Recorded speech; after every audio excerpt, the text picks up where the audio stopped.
Welcome everyone, and one thing we love about Long Beach is it's so many great events, and one event that we love so much is the the Long Beach International Film Festival. We had a blast this year. Yes. The short films and Yes. The festive atmosphere, the Right. great music with Benoit and Oh, yeah. and all his friends, and it was great. Right. So once again, they did a great job. Yes.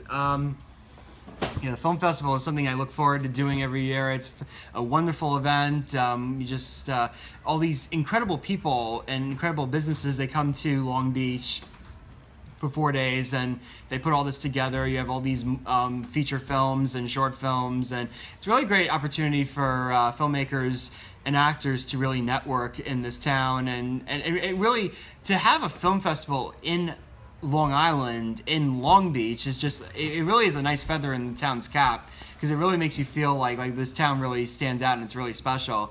And the films that were at the festival this year were very, very interesting. I saw a few of them. I saw the opening film that The Simpsons voice actor Nancy Cartwright actually wrote and produced. She did a film called In Search of Fellini about a young girl who's fascinated by the work of particularly of one film called La Strada from the eccentric Italian filmmaker Federico Fellini, and the whole thing revolves around her having this quest to go to Italy and to try and find him. And it's a really incredible movie. It's very stylish, and the story's really compelling. There's a lot of allegorical themes to it. So you really felt like you were really watching this incredible thing unfold, and to have Cartwright do this kind of thing, I mean, to bring her star power, because The Simpsons has been like such a huge show for almost 30 years now, to bring that to this, this was something that was originally a one person show that she started in the early 90s, and it became this film, is just incredible, because it's definitely a great film, and I think it definitely has a lot of possibilities for when it will probably be released.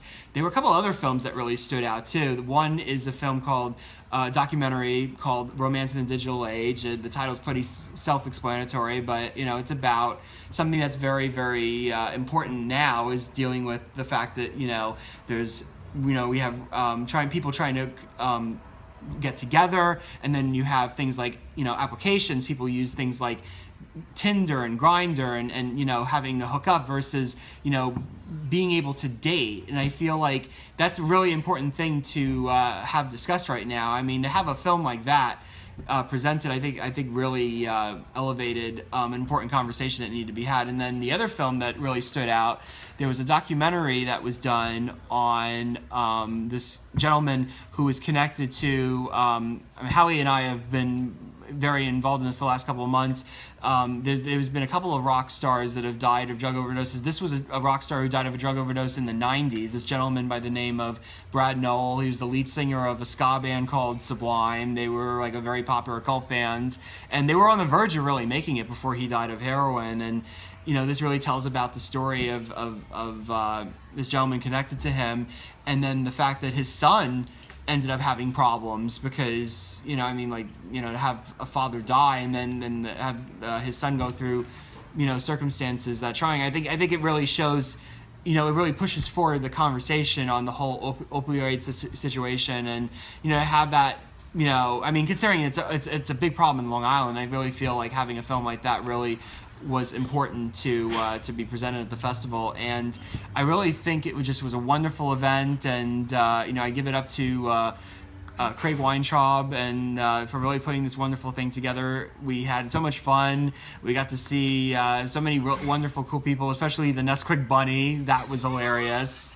The guy was a good time, and not just because he gave us free samples of Nesquik protein drinks, but it was wonderful. And then also James Hodge got a special community award, and that was really, really exciting because he does a lot of wonderful work for Long Beach, especially after Superstorm Sandy hit.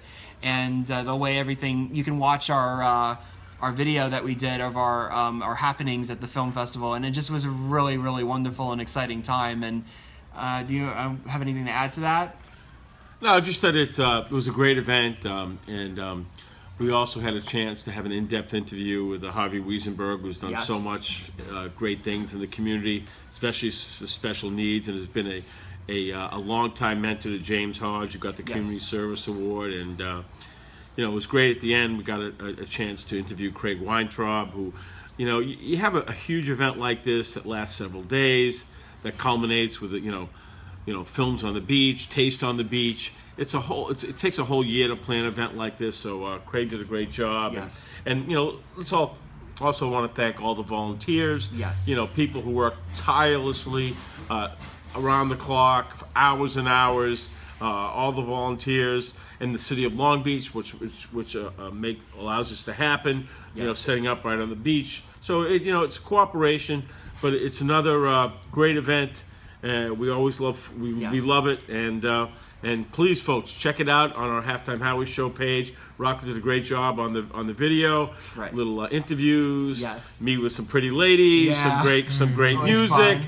A lot of fun, but Rocco did a phenomenal job. So please check out our coverage of the International Film Festival. absolutely Long Beach International Film Festival on our Halftime Howie Show Facebook page. Right. I think you're gonna love it. Yes. Great job, Rocco. Thank Long you. Beach International Film Festival is the best.